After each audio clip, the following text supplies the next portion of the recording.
सातव्या मुलीची सातवी मुलगी या मालिकेत आज पाहायला मिळणार आहे की अस्तिका आणि अद्वैत एकत्र एका रूममध्ये झोपलेले असतात. तेव्हा रुपाली अस्तिकाला आदेश देते, अस्तिका लवकर उठ, महत्त्वाचं बोलायचं आहे. तेव्हा अस्तिका उठून निघालेलीच असते की अद्वैतला जाग येते आणि विचारतो, अस्तिका कुठे निघालीस? त्यावर अस्तिका म्हणते की अहो काही नाही, एकच विचारायचं होतं, तेवढं देवघरात जाऊन येऊ का? त्यावर अद्वैत म्हणतो आत्ता? त्यावर अस्तिके बोलते की बरं ठीक आहे, नाही जात आत्ता, तुम्ही आराम करा. त्यावर अद्वैत अस्तिकाला बोलतो की जा तू, शांत वाटलं की येऊन झोप. त्यावर अस्तिका बोलते की नका काळजी करू, तुम्ही झोपा ते. तेव्हा परत ती रुपालीच्या रूममध्ये जाते आणि रुपालीला म्हणते बोला. त्यावर रुपाली म्हणते तुला पुढचा आदेश द्यायचा आहे.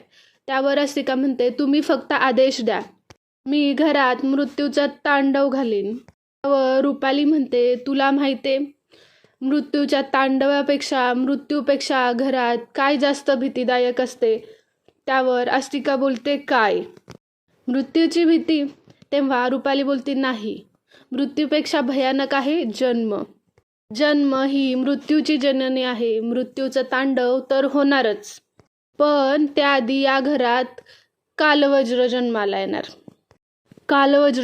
येणार. त्रेतायुगात त्रिनयनेने कालवज्राची हत्या केली होती आणि म्हणूनच तो कालवज्र आता कलयुगात जन्माला येणार आणि तो कालवज्र तुझ्या पोटी जन्माला येणार.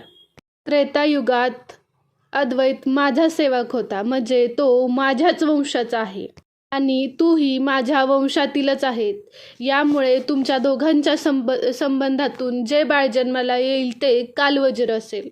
कालवज्राच्या जन्मानंतर विरोचक आणखीनच शक्तिशाली होईल आणि त्रिनयनाच्या लेकींना मृत्यूचा महाभयंकर सामना करावा लागेल. तर अस्तिका म्हणते की हे कसं शक्य आहे? अद्वैत म्हणजे त्रेतायुगातला सुषेण आणि मला सुषेणचा सूड घ्यायचा आहे. व रुपाली म्हणते की सूड तर घ्यायचाच आहे, पण त्याआधी तुला त्याच्या बाळाची आई व्हावं लागेल. माझा आदेश लक्षात आला, या घरातल्या प्रत्येक माणसाला तडफडून मृत्यूच्या दारात आणायचं आहे. अद्वैतला सुद्धा मारायचं आहे, पण त्याआधी आपल्या वंशातला एक जन्म या कलयुगात जन्म घेता आला पाहिजे. आपला वंश या कलयुगात आला पाहिजे आणि त्यासाठी ही योग्य संधी आहे.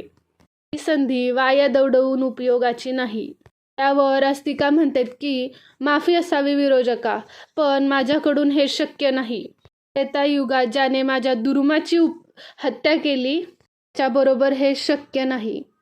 कलयुगात जर युद्ध जिंकायचं असेल तर तुला माझा आदेश पाळावाच लागेल, असं रुपाली बोलते. सूड घेण्याची संधी तुला मिळेलच, पण त्यापेक्षा ह्या कलयुगात आपलं जिंकणं खूप महत्त्वाचं आहे.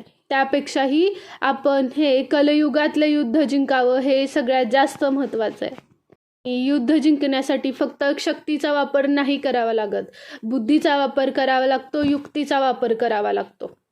आता काय घडणार आहे, पुढे काय घडणार आहे, यापेक्षा आपल्याला पुढे काय घडवायचं आहे याचा विचार आपण जास्त केला पाहिजे. अशी युद्ध जिंकायची असतील तर तुझ्यासारख्या निष्ठावंत सेवकांशिवाय हे युद्ध जिंकता येणार नाही. त्रेतायुगात सुषेणने त्रिनयना देवीला साथ दिली आणि मला दगा दिला, म्हणून माझी हत्या झाली आणि म्हणून आपण त्रेतायुगातल्या युद्धात आपल्याला हार पत्करावी लागली. आणि कलयुगातलं युद्ध जिंकायचं असेल तर तुला माझा आदेश पाळायलाच पाहिजे. काळ होते, इंद्राणी देवघरात जाते, त्यामागे अस्तिका पाया पडायला येते. ते देवाची पूजा करतात आणि त्यांना असं दिसतं की आता ते रुपालीची पूजा करत आहेत. इंद्राणी तिथे रुपालीला बघितल्यावर चिडते आणि अस्तिकाला बोलते चल. त्यावर रुपाली म्हणते थांब असू दे, चालू दे, करा माझी पूजा. तेव्हा रुपाली बोलते की मी फक्त एवढंच बघायला आले की तुमच्या त्रिनयना देवीला जमलंय का तुमच्या नेत्राचा चेहरा पूर्ववत करायला. जमले, तुम्ही जप करा, पूजा अर्चा करा, काहीही करा, तुमच्या त्रिनयना देवीला नेत्राचा चेहरा पूर्ववत करता येणार नाही. रुपाली परत इंद्राणीकडे बघून म्हणते की तुला हवाय का तुझ्या आईचा चेहरा मिळवण्यासाठी मरमर करत होतीस? त्यावर इंद्राणी म्हणते की मरमर तर आता तुला करावी लागणार आहे, फक्त थोड्या दिवसांचा प्रश्न आहे, तू बघच आता.